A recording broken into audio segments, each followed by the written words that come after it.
Ya kamata mace mai juna biyu ta dinga cin abinci iri-iri musamman kifi, nama, kwai, wake da sauransu. Saboda idan mace ta yi ciki, yaron da yake cikinta yana zuƙar jinin jikinta saboda shine abincinsa. Wannan shine dalilin da yasa mata masu juna biyu suke yawan samun karancin jini. Sannan ana so ta dinga cin ganyayyaki da kayan itatuwa kamar salad, kabeji, zogale, alayyahu, lemo, kankana da sauransu. Shi yasa cin abinci lafiyayye yana ƙara wa mata jini, yana ƙara musu lafiya, yana ƙara wa yaron da yake cikinta lafiya da kaifin basira.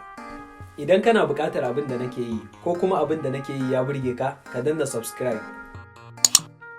Sannan ka danna alamar ƙararrawar sanarwa a channel ɗina mai suna